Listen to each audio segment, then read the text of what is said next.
with news from across the Federation, spanning the region and covering the globe. This is the Kyssfm SKN News Now Evening Edition, your one true source for news. And now your presenter.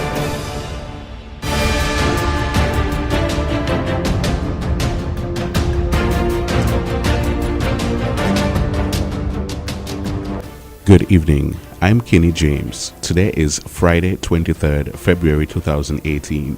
This is the SKN News Now Evening Edition. In the headlines tonight, nationally, Emancipation Act goes on display at National Museum. Internationally, Donald Trump suggests arming teachers to combat school shootings.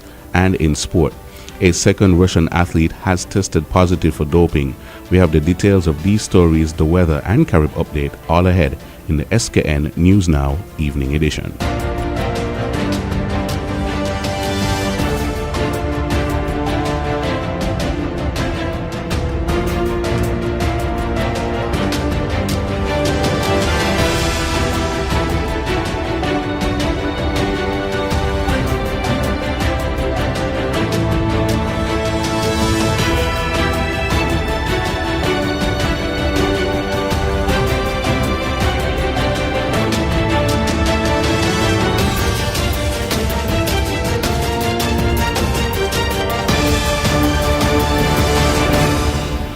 And now for the stories. Emancipation Act goes on display at the National Museum. The original handwritten act for the abolition of slavery, the Emancipation Act, is now on exhibit at the National Museum. The exhibition, hosted in collaboration with the National Archives, opened with a media event last Friday, February 16th. The new exhibit is being mounted as part of History and Heritage Month, which this year has its theme History and Heritage, a conduit to fulfill emancipation. In keeping with the theme, the archives agreed to collaborate with the National Trust to put together the exhibit, which looks at the first 100 years following emancipation. On the 1st August 1834, enslaved people in the British Empire were legally freed when the Act for the Abolition of the Slavery came into effect. The Act was passed in the British Parliament in 1833 to come into effect in 1834. However, each colony was expected to work out the details locally.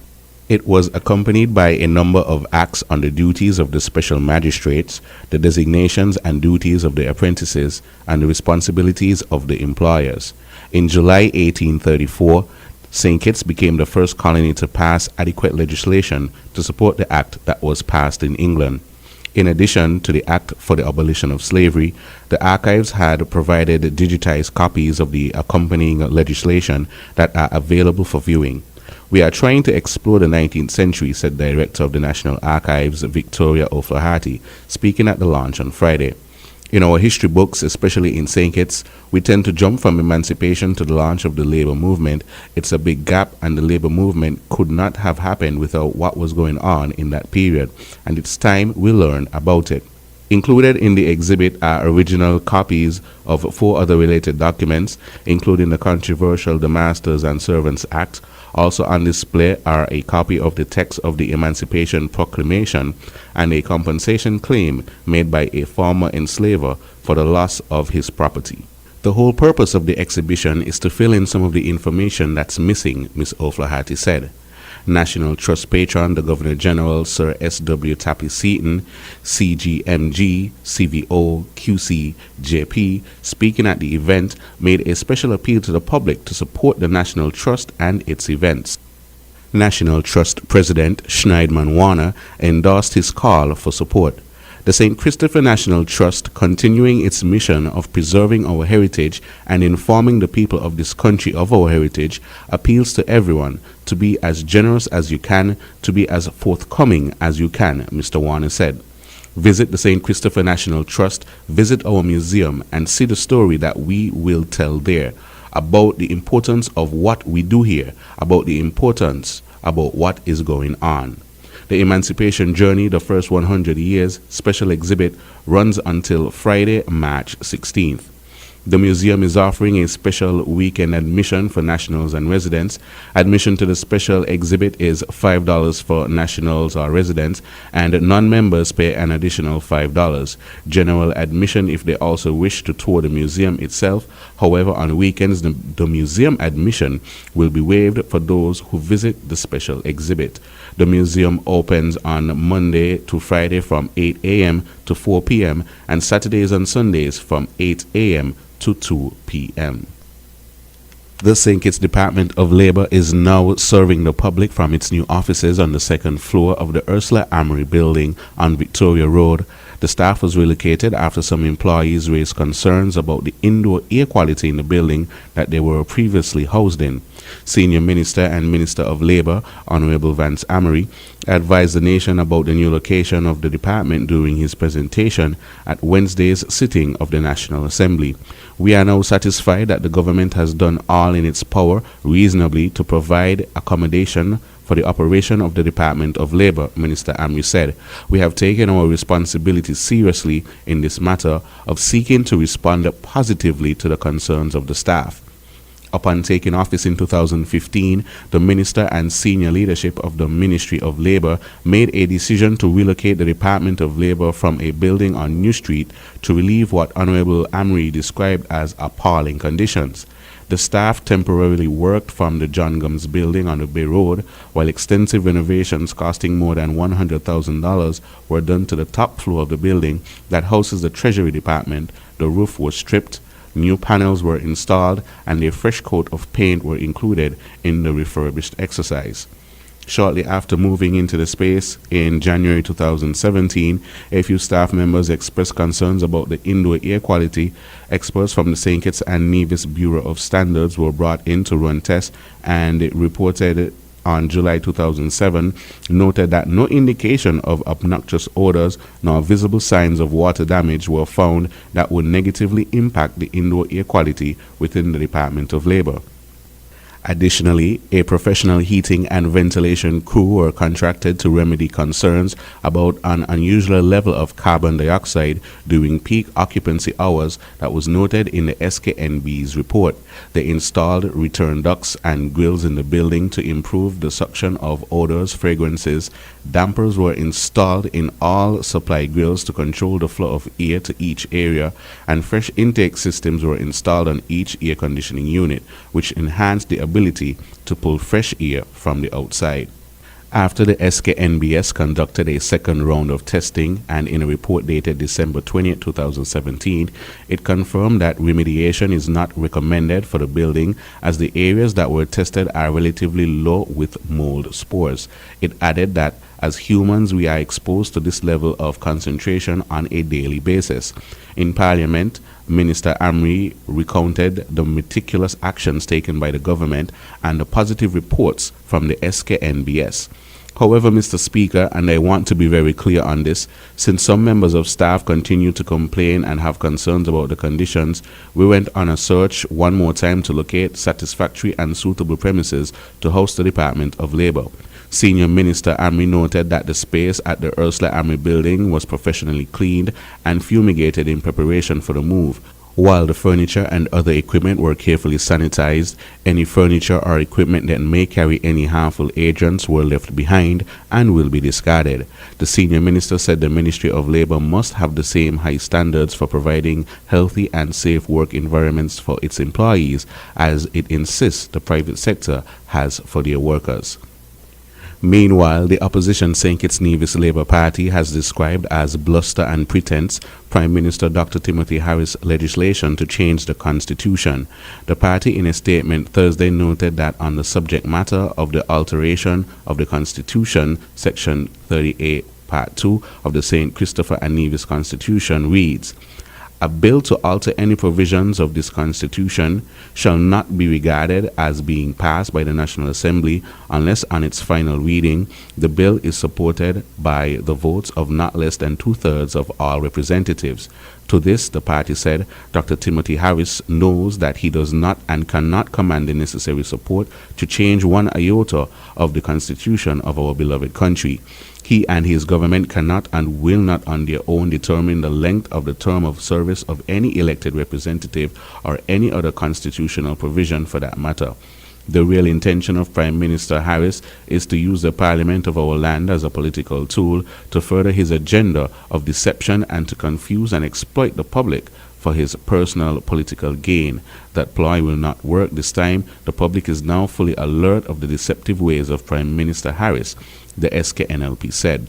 The SKNLP, the largest political party in the Twin Island Federation, said Dr. Harris attempts to make St. Kitts and Nevis into a fully fledged dictatorship where he and his family determine every aspect of the lives of Kittitians and Nevisians and use the resources of the taxpayers as his family's treasure chest, will be fought back by every citizen and by our great political organization. The Labour Party has always been a bulwark of freedom, democracy and transparency. Dr. Harris will not be allowed to muzzle opposing voices both inside and outside of Parliament, as he has tried to vehemently do since taking office. He will not be allowed to censor the media and the conscience of upright citizens and residents of our federation.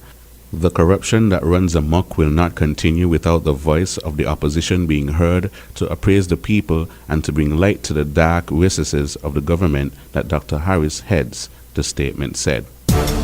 Stay with us. SKN News Now continues in just a moment with today's top international developments.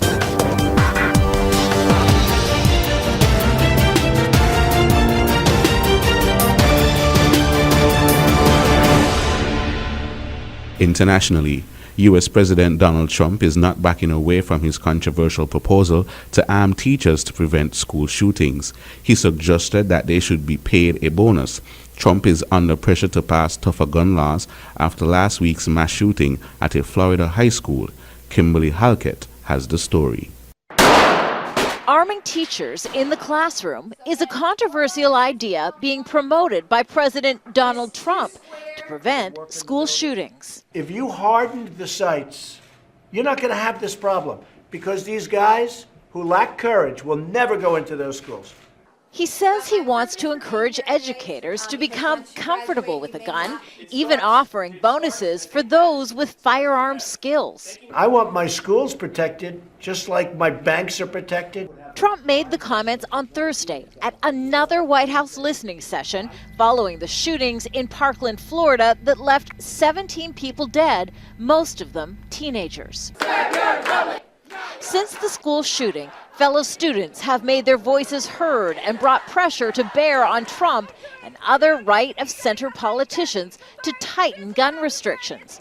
Arming teachers is not what they have in mind.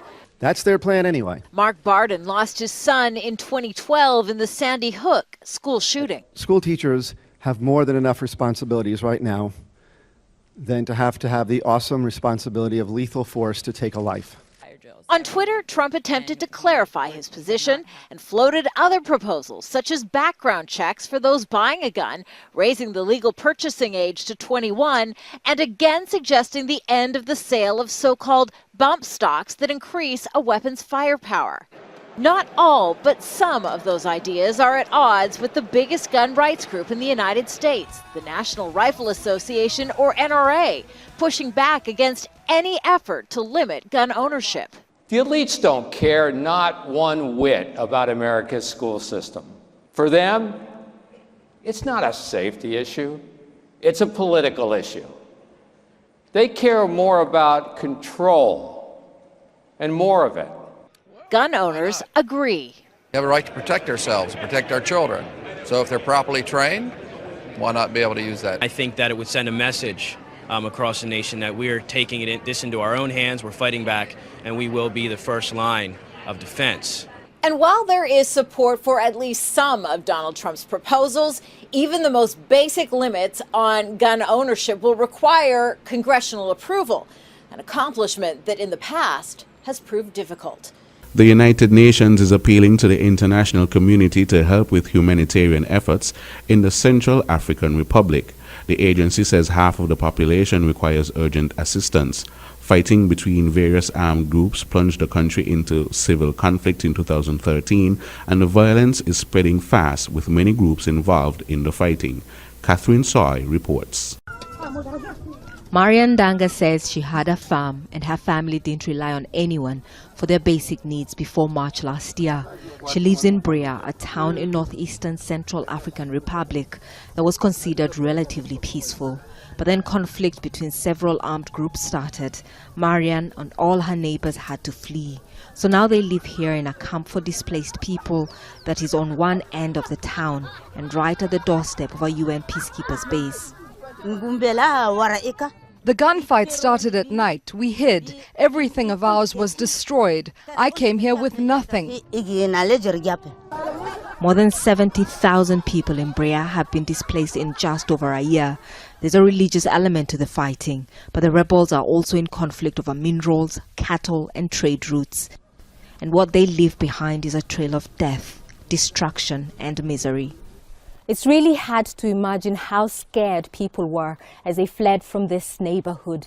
Both Christians and Muslims used to live here before the fighting intensified last year. Different armed groups blame each other for their destruction. Power also in the north is another area where there was no fighting until recently. Newly displaced people receive food aid at the town square. Around 60,000 have fled from violence and moved into the town that already had 40,000 residents.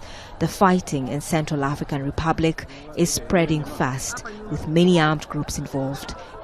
UN peacekeepers and the National Army are overwhelmed, so are aid workers who are often unable to reach many of those in need. 1 out of 2 people in the Central African Republic are in need of humanitarian assistance and protection. And due to the resurgence of violence and the fighting of armed groups, particularly here up in the north of the Central African Republic in power, that has led to massive displacements of people. The UN is appealing for just over $500 million this year, money that will help people like Koto Suzanne, who says she has nothing left to go back home to. Armed men came to my village on a Sunday and we escaped the next day. My husband and a neighbor were killed. I don't even know where my nephew is. Their situation is desperate. Many of those we spoke to say they would rather be home, fending for themselves. But right now, home is not an option. Still to come this evening, the sports, weather and Carib updates.